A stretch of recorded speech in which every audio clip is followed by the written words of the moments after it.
In high-stakes professions, we expect precision: surgeons, pilots, accountants, leaders signing off on decisions that affect thousands of lives. But what happens when something goes wrong? Is it the original mistake that causes the greatest damage, or is it what follows? In this episode of Mind the Gap, Michael reflects on a simple line shared just yesterday by a course participant, words first spoken by her father. Whatever the mistake, it's the lie afterwards that hurts more. From hospital wards to aircraft cockpits, from financial reporting to boardroom culture, Michael explores why modern safety systems are built around something called just culture, why psychological safety determines whether truth surfaces early or goes underground, and why concealment so often causes more harm than the original error. This is a conversation about trust, about courage, and about the kind of leadership that makes honesty safer than silence. Here's Michael. This week, on a course, a participant said something that, stopped me in my tracks. She told me it was her father's line. Whatever the mistake or crime, it's the lie afterwards that hurts more. She didn't present it as a big revelation. She simply shared it with the group almost casually. Still, it stuck with me, and I've been thinking about it since then. When you swap the word crime for mistake, the meaning changes completely. Now it's about us, about everyday human errors and the jobs where we trust people not to make them. And yet, they sometimes do. Let's start with when you go into a hospital. You give up some control and you put your trust in others. You expect the staff to be skilled, the systems to keep you safe, and that any problems will be handled openly and quickly and honestly. But healthcare is complicated. People work under pressure, get tired, and face interruptions. No system is perfect, so mistakes can and do happen. Modern healthcare has sought to address this through an idea called just culture. Just culture draws a line between honest mistakes and reckless actions. It understands that most errors aren't intentional. They happen because of system issues, slips in thinking, or pressure.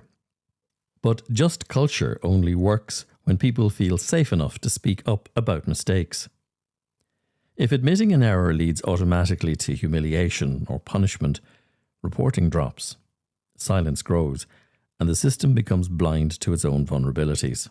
A reported medication error can often be fixed, but a near miss that no one mentions is much more dangerous. Because when fear takes hold, people start hiding things. Concealment is where harm multiplies. Now let's shift to aviation. In aviation, mistakes are expected. Now that might seem odd, but it's the reality.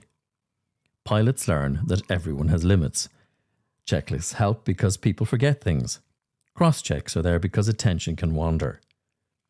Crew resource management was created to ensure no one is afraid to speak up, even in strict hierarchies. Aviation safety improved dramatically when the industry gave up pretending pilots were infallible and started designing systems around human vulnerability. A prime example of this shift is the implementation of standardized callouts throughout every phase of flight, making sure that vital information is communicated clearly and consistently. This simple yet effective tool acknowledges that stress and distractions can affect memory and focus, and works as a safety net to spot potential errors before they intensify. According to a report from AP News, despite ongoing efforts to improve safety after the 737 MAX crashes, experts have found that Boeing's safety culture still falls short and continues to struggle to openly address mistakes. If a pilot makes a mistake and reports it right away, it becomes useful information. Every year, thousands of reports are reviewed and added to a global database. And this data helps improve training, repair systems, and keep future passengers like you and me safe. But if that pilot changes a log or hides information to look better, it breaks trust in the whole reporting system. Most accidents don't start with one big mistake. They start with small problems that no one talks about. When silence is allowed, the culture becomes fragile. Once again, That line echoes. It isn't the mistake that hurts most, it's what happens afterwards. Think about a time when you made a mistake, big or small. Was it the mistake itself that stayed in your memory, or was it the worry and actions that followed? Often it's the cover-up, the quietness, or the fear of repercussions that strike us most firmly. By tapping into our own experiences, we can better understand how universal this pattern is and how important it is to foster transparency in any setting. Let's move to finance and accounting. In finance, people expect accuracy. Mistakes can happen, a wrong entry can be fixed, and a forecast can be updated. Markets and shareholders understand that humans operate systems. What's hard to forgive is when someone tries to manipulate the numbers or adjusts them quietly to protect the image rather than reflect reality. The issue shifts from competence to character. A simple mistake can often be fixed, but hiding it on purpose does much more damage to our sense of trust. And this is the thread running through medicine, aviation, finance, leadership, and indeed our own relationships. A mistake challenges competence. A lie challenges integrity. Let's talk about psychological safety. People often get it wrong. It's not about being nice or letting things slide. It's about making sure people can speak up without worrying about being embarrassed or punished. For example, imagine a new developer at a tech company who spots a possible problem in the code before a big launch. She feels safe bringing it up in a meeting because her manager values honesty and openness. The team checks it out right away and avoids a major issue. Well, this story shows how psychological safety helps teams catch small problems early and turn them into chances to learn and grow. When psychological safety is high, small errors surface early. They're discussed, they're corrected, and they become learning. When psychological safety is low, people look for danger. They weigh the risks of being honest and wonder if speaking up will cost them their place on the team. In places where people don't feel safe, the lies that follow aren't usually meant to hurt anyone. They're meant to protect status, jobs, and reputation. That doesn't make it right, but it does help us understand why it happens. Just culture and psychological safety are inseparable. Just culture clarifies accountability. Reckless behaviour is addressed firmly. Human error is analysed without shame. Psychological safety makes sure that the admission happens in the first place. Now, without just culture, accountability feels arbitrary. Without psychological safety, honesty feels dangerous. There's a hard truth there for leaders. If people are lying or covering up, we must ask not only what they did, but what kind of culture we've created. A practical way to reflect on this is to ask, when was the last time someone felt safe correcting you?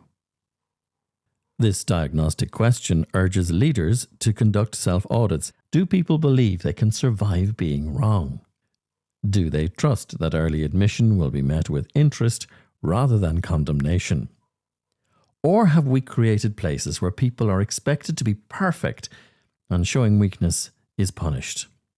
Because when people get punished for being vulnerable, hiding mistakes start to make sense.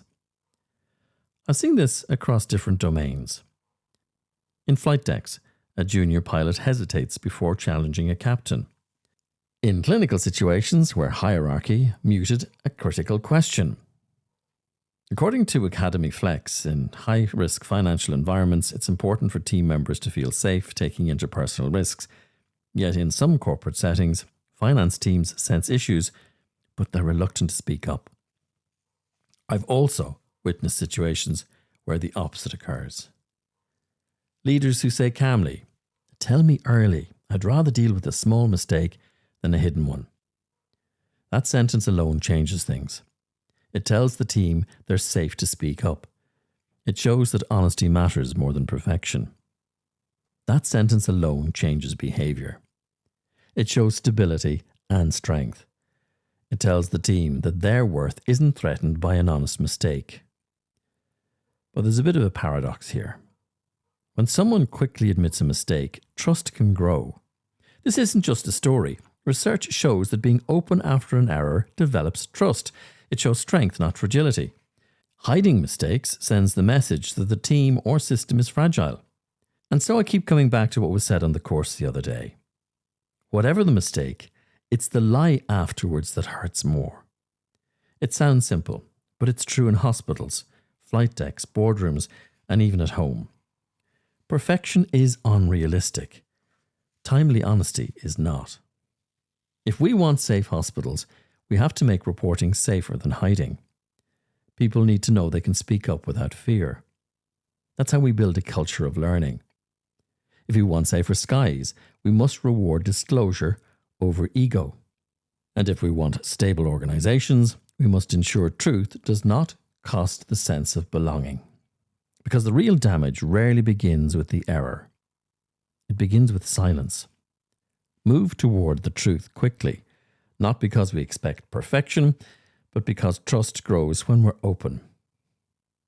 Picture the cockpit voice recorder turning on, recording both the actions taken and the calm that follows. That sound tells us why each and every voice and every truth is important. Not because we're flawless, but because trust depends on it. Mind the gap. You've been listening to Mind the Gap with Michael Comyn. In this episode, a sentence shared only yesterday opened a wider conversation about trust, just culture, and the quiet conditions that allow honesty to surface early.